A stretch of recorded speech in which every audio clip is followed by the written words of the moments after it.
Minxaafiin baay'ee guddaa waan ta'eef akkuma isin argitan kana nama lamaan maraaran jechuudha.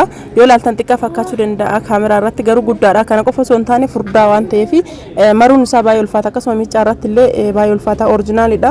Akkuma isin argitan kana meeshaa kana gara roobee baalee haala isin argitan kanaan fe'aa jirra jechuudha. Maashaallaadha. Majlisa meetira 12 akka isin argitan kana fe'aa jirra. Majlisa baay'ee kuwaalitii fi oriijinaali. Viidiyoo kana saabskiraayib laayik sheer godhaa. Haga xumuraatti maashaallah akkuma isin argitan kana har'a minxaafii hedduu kwalitii taate minxaafii kaariin gurguramu yookaan jechuudha. Maashaallah taate bareedduu taate isin qabadhee isin dhufee jira. Akkasuma majlisa jechuudha meetirii 12 hedduu kwalitii fi bareedaa ta'e wajjin minxaafiin kun yoo akkana laaltanii sineti galuu dhabuu danda'a. Garuu minxaafii furdaa kwalitii oriijinaalii sanniin jechuudha. Namoonni meeshaa akkana kana barbaadan jaalatanii keessan dubbisuu dandeettanii lakkoofsa bilbilaa kiyyaa 972 25 eessa jirta warri jettan Shashamannee dhagaruu bakkee hundaayyuu ni geessa jechuudha. Akkuma isin argitan gara hojii keenyatti yoo deebine majlisni kun abbaa 40ti. Akkasuma baay'ee bareedu fi kwalitii ta'e jechuudha. Baay'ee bareedu kana namoonni hajamtanii namoonni jaalatanii koottaatii keessan nu dubbisaa isiniin jenna. Bakkee isin barbaadanitti isiniif kenna. Assalaamu alaykum warahmatullahi wabarakaatu. Ashamaa fuune jaalatamtootaaf kabajamtoota uummata Oromoo jira jirtu bakka jirtanii nagaaf kabajaan kenna isin biraa jiraatu jecha. Amantiif kutaanaa sooddoon qoodiin kan biyya keessaaf kan biyya laalee kan dhiiraa kan intalaalee hundi keessan bakka jirtanii nagaaf kabajaan kenna isin biraa jiraatu. Akkuma isin argitan kana majlisa obboleettii ta'e naqaalii roobee baalee geessinu jechuudha. Akkuma isin argitan kana majlisni kun meetira 12 akkasuma minxaafiin isaa jechuudha. Minxaafii haala kwalitii taatee fi minxaafii fufurdaa sanni minxaafii haphii duraan bitaa turre osoo hin taane minxaafii kana kararii isii laaltanii beekuu ni dandeettan jechuudha. Minxaafiin kun minxaafii baay'ee fufurdaatii fi kaaree gurguramu sanniin jechuudha. Yookaan dubbaa jedhama bakka akka tokkotti jechuudha. Minxaafii san jechuudha. Minxaafii haphii san osoo hin taane minxaafii furdaa sanniin haala isin argitan kanaan jechuudha. Akkanatti walirra afnee qopheessinee jira jechuudha. Karariin ammoo kararii isin barbaadaniin walirra deeman jechuudha. Kararii kanaan illee maachiin godhaa yoo barbaadan kararii biraallee itti isin goona jechuudha. Nu garuu ka goonu majlisa maachi goona jechuudha. Akkuma isin argitan kana beeftiraasiin isaallee kinooti akkuma isin argitan kana keessi isaa akkana fakkaata jechuudha. Beeftiraasii baay'ee bareedduu taate gara lamaan irratti iyyuu uffistu jechaadha. Akkuma isin argitan kana Taanse makaddaasitti makaddaan isaallee boondiidha. Boondiidiin isaa kinooti isinuu ufii keessaniyyuu arguu namanuudha. Akkuma isin argitan kana keessi isaa boondiidha. Boondiidii kwalitii akkuma isin argitan kana jechuudha. Maashaallaadha. Majlisni kenna majlisa kwalitii fi baay'ee bareedaa ta'e akkasuma teebiliin isaallee kinooti teebilii hedduu dheeraa ta'e fi baay'ee bareedu jechuudha. Sababni isaa waan majlisni abbaa 40 ta'e lafarraa ol dheeratuu fi akkana bareeda jechuudha. Akkasuma eessa ammas godha ka'ettan kinooti argitanii akkatti maachisa godhu. Diimaa kana qofaa miti keessi laaluu qabdanii asiin maas godha jechuudha. Kararii baay'ee bareedudha. Minxaafiin kunillee yoo warra jigellee kararii irraa qoshoshaa kararii irraa yoo warra jigellee qoshoshaan irraa beeksisuu miti. Akkasuma minxaafiin kun minxaafii kana jechuudha. Minxaafii baay'ee furdaa ta'ee fi kwalitii ta'ee ka Turkii jechuudha. Akkuma isin argitan kana maashaallah taatee Turkiidha jechuudha. Baay'ee furdoodha. Miicaa irratti illee miicaa irratti hedduu nama dhibdee jechuudha. Sababni isaa waan kwalitii taatee fi waan bareedduu taateef jechuudha.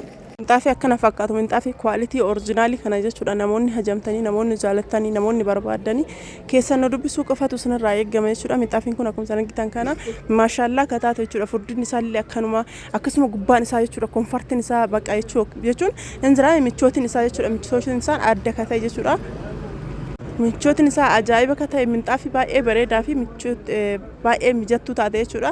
Namoonni hajamtan yookaan namoonni jaalatanii keessan nu dubbisuu ni dandeettanii isiniin jedha. Obboleettiin teenya haala isin argitan kana akkana dalasiifattee jirti. Kana qofaa miti meeshaalee biraallee meeshaa fannisheeraa guutuu algaa qumsaatinii akkasuma biffee nu biraa qabdi garuu bahee fi hin jiru waan ta'eef Inshallah video taanurratti isaa fi meeshaa mana biffee guutuu qabdi. Kan illee marsaa taanurratti isiniif qopheessee jechuudha. Kana fudhattee saniif qabdi kennattee jirti jechuudha. Hin beektanii yeroo hunda wanti hundi wal bira nama hin mijaa'u. Sababa sanii jecha kana fudhattee saniif qabdi galfatteerti. Haala kanaan akkana oomishni baasaa fi jirra. Obboleettiin teenya hedduu jaalattee hedduu irraa gammaddee maashaallah hedduu du'aa nu gootee baay'ee jaalatte. Akkasuma isii qofa osoo hin taane maatiin isii kulliin jaalatanii hedduu irraa gammadanii hedduu jaalatanii hedduu irraa gammadan jechuudha. Isii qofa osoo hin taane maatiin isii hundiyyuu jaalatanii jiranii. Isinillee maatiin kiyya jechuudha yookaan hordoftoonni kiyya akka jaalattan abdii guddaa isinirraa qaba. Maaliif jennaan wanti gaarii hojjechuun wanta bareedaa hojjechuun ofumaaf jechuudha. Maaliif jennaan isii qofa osoo hin taane isin guutuu fayyada. Meeshaan oriijinaalii ta'uun kun meeshaa kwalitii ta'uun kun maaliif jennaan akka guutumaan guututti wanti nu hojjennu meeshaa oriijinaalii meeshaa kwalitii ta'e hundi keessanuu hin beektan jechuudha. Qaamaan illee bira gahuu baattan qaamanillee bira geettanii arguu baattanii akkana hin hubattan jedhee yaada. Maaliif jennaaniin argaa jirta waan ta'eef ifaan ifatti dalena akkasuma carqiin isaa jechuudha. Carqiin karariin isaa akkana fakkaata baay'ee bareeda.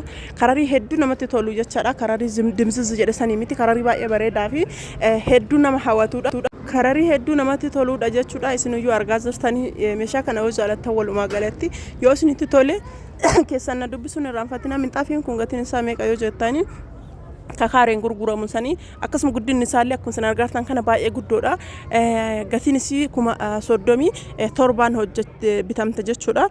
Guutuma isii kaareen muramu sana osoo hin taane akkaataan isaa isa haa ta'u malee murama hin qabdu guutuma akkasuma yeroo biyya alaarraa dhuftu akkasumatti achumatti maashinaan kan hojjetame duudaa ta'ee bahu sunni hin jiru isii san jechuudha. Maramtee takaamtu sanneeni baay'ee kwaalitii fi akkasuma furdinni isaallee waan ajaa'ibaati.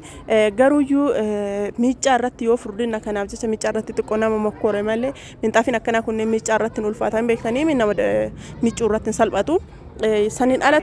Saniin alatti kwaalitiin isaa uummata akka waan saalchuu hin qabu jechaadha.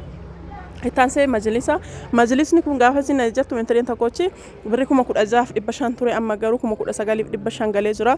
Abbaa 40 waan ta'eef abbaa 30 yoo ta'e isiniif qannasa jechuudha.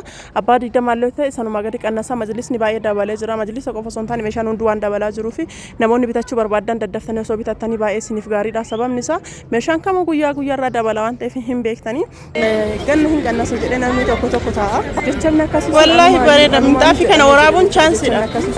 Amma bitana qannasa ka jedhu sun anaanu namni hedduu keessan dhufe isaan dhufanii amma yoo ganni seenin qannasaa miizulaa miitan amma kana waddadu kun naan jedhanii anammoo hin beektanii dhugamaa jirtu hima waanuma jirtu hubachiisa. Haqquma jirtu irra hundaa'ee waanuma jiru hubachiisa jechuudha. Meeshaan hin dabala malee hin qannasu jechuudha. Woroonni kanaan dura meeshaan osoo isin hin jalaan dabale dafa bitadhaa isin hin ja'a turre jechuudha. Yeroo gatiin isaa kanaa gadi namoonni hedduu hin jirtanii ammallee namoonni akkasii suni hin qannasa jettanii warri bira teettan suni hin dabala malee hin qannasu. Kanaafiyyuu daddafaatii bitadhaa isin hin jedha. Isinummaan ofii keessan yoo beektan wanti silaa doolaaraa wal qabata. Doolaarriin qannasaa ramoo hin dabalaa jira. Lama booda doolaarriin qannasa jettanii yaadan yoo qannase iyyuu hangam qanname parsantii meeqa qannasa kanallee beekuu qabdan jechuudha. Akkasumas kan gaafa internetiitti deemnee jira jechuudha. Minxaafiin akkasitti maran malee hin kaatu. Daafisan haala saniin erga maranii geessanii booda gara majlisa guuruutti deebi'an jechuudha. Majlisa haala kanaan guuraa jiran jechuudha. Boonditii isaa boonditii tokkoffaa orijinaalis hin jira. Maashaallaadha. Boonditii orijinaalii warri hedduu jaallatee hedduu irraa gammade. Akkaala isin argitan kanaan feenee kunuuti akkana geessaa jira jechuudha. Viidiyoon keenya akkana fakkaataa saabskiraayib laayik sheer naa godhaa isin jedha yoo jaallattan keessan